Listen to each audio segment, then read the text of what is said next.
From the front, it looks like any other Boise Bench house. But one look in the back, you can see the holiday home is filled with 4 active and outgoing little girls. There's 4-year-old Ellie, 6-year-old twins Nora and Claire.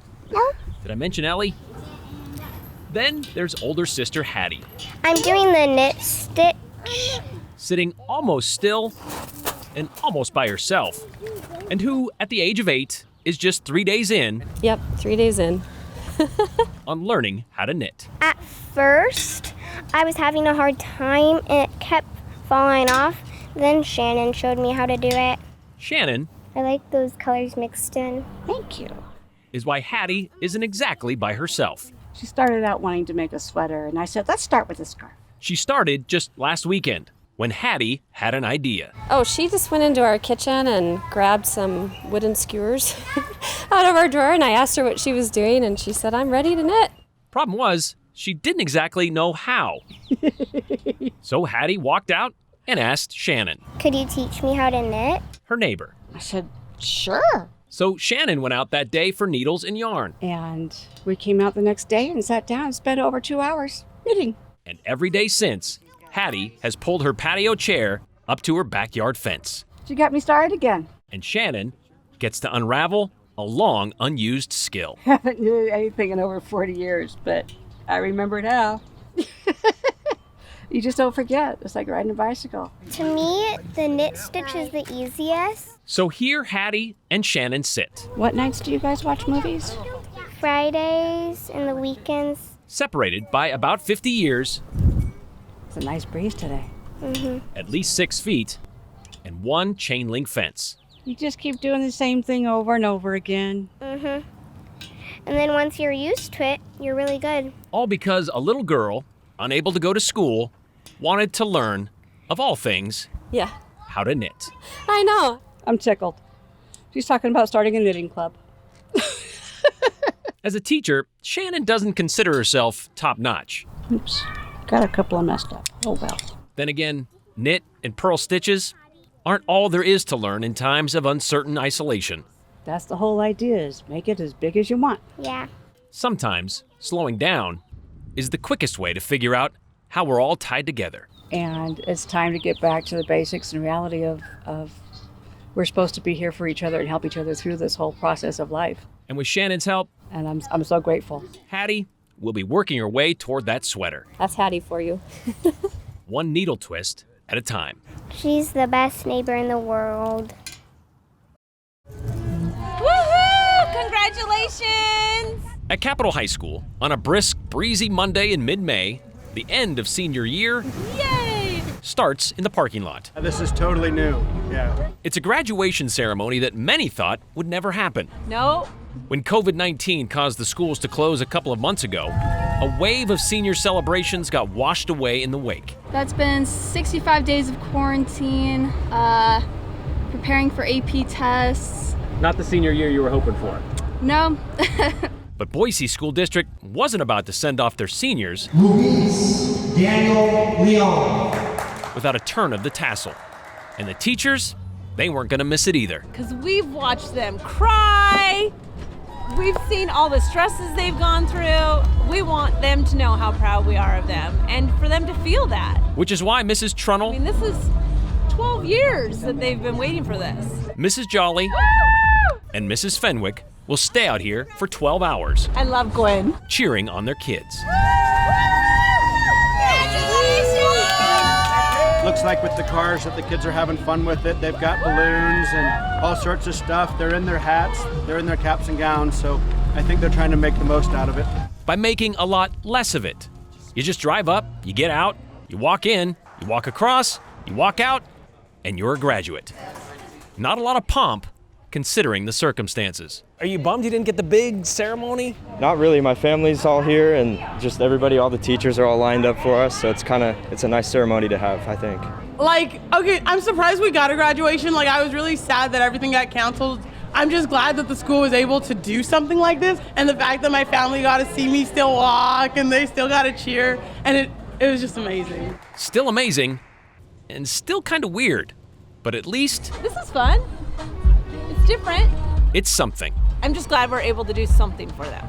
The class of 2020. Oh, it'll be different, but it's a memory. Nah, the class of COVID-19. There's nothing wrong with having a different memory.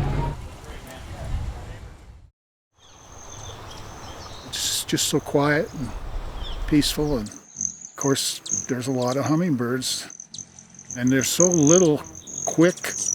They can dart, stop on a dime, and they've been measured to fly up to 50 miles an hour. They really are amazing birds. Altogether, we have almost 50 feeders. This place is Virgil Brockman's hummingbird feeding stations. He took care of them for years. He loved it up here. We love it up here. Robert Bird. John McManus. I clean the feeders. Refill them and hang them. That's pretty well what we do. This morning we had 16 gallons we brought up. They drink quite a bit. They eat bugs. The sugar water aids in their digestion. It's good for the birds, and we seem to get more birds every year. That one there's a black chin, I think. Their lifespan is about 3 to 5 years, and they migrate to southern Mexico and Central America through the winter months. So they travel a long ways. People in the area enjoy visiting. Play another one. Kids love it. I just hope they get the peace and the joy of the birds. It's just a nice place to get away for a few minutes. You see them buzzing around. Very serene place, peaceful. That's why I just love coming up here. We're just trying to get as many people as we can up here to enjoy it. And I've been doing it with John for 7 years now. And it's really a labor of love. Within a year's time, Mitzi Sheldon has become kind of a creature of habit. Park the car, grab a pack, and head up the hill. There's more than 100 hiking trails around Boise. Not that Mitzi knows very many of them, but this one, the trail to the top of Table Rock, she knows. Yeah, I do. Says a lot for someone who only walked this path for the first time a little more than a year ago. That first time took some time. I was stopping every 20 yards and leaning against every fence post and sitting on every rock. Mitzi made that initial trek following a pivotal point in her personal life, but it led to a personal purpose for the 53-year-old as 2018 came to a close. I don't know why, I don't remember, but New Year's Eve, I just decided that one of my goals for 2019 was going to be to hike Table Rock 100 times. That's 100 hikes in 365 days. So she set out on day one. And I came out here New Year's Day, 16 degrees, and hiked it up for the first time. Her second time came 2 days later, as did the reality of her quest. That's hiking Table Rock every 3 days, you know. The best way to keep your goals is to write them down, which I did, and then even better is to tell other people because they kind of hold you accountable and things. So that's kind of what's happened. When Mitzi started posting her progression on social media, likes gave her a lift in confidence and commitment, and the catalog of weekly conquests kept piling up. Morning. During the last weeks of December, as she closed in on her accomplishment, this is 94. Yeah. Mitzi recalls several days that stand out. Number 44 was on the 4th of July. Number 33, ironically, I ran into my best friend from 3rd grade on the trail here, and I hadn't seen or talked to her in 10 years. She's hiked the almost 4-mile trail with her granddaughter, knocked out several two-a-days, and back in October, on the way down from tackling her 3rd trip in one day, she got a phone call from a friend. She said, "Hey, when I get off work today, do you want to hike Table Rock?" And I was like, sure.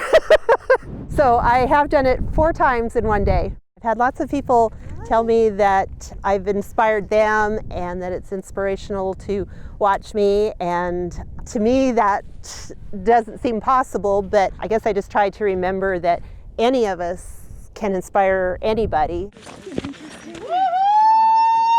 That was proven 2 days before her deadline. On December 29th, Mitzi was joined by quite the fan base for the final hike up the hill. I'm here to support Mitzi. This is her 100th hike up here. 100 trips to the top of Table Rock. While that may not seem necessarily earth-shattering, So proud of you. it's easy to see what can result from just one resolution. Well, it inspires me that I can do better. Yeah. So, yeah, maybe I ought to try for 25. Okay, we gotta come take a picture together. No matter the number, Mitzi knows what goes up has to go back down. It's not 100 until I get to the bottom. Brian Holmes, Idaho's News Channel 7. But love is just, it's a warm glow. Love is just taking the person as they are. When you haven't seen them for a while, and they look at them, they smile, you feel this glow inside of you. And that's to me, that's love. And you love even the bad habits. That's true love. I'm Mike Smith. I live in Caldwell with my wife, Jenny. Miriam Virginia MacArthur Smith. It's actually Miriam, but she goes by Jenny. It's a pain to write, too. It started out as a Christmas thing, just 10 days of I love yous and notes, and she said, that's it, you got to do this every year. And I decided, I'm going to take this to the next level. I'm going to do it for 365 days. I told him he couldn't do it.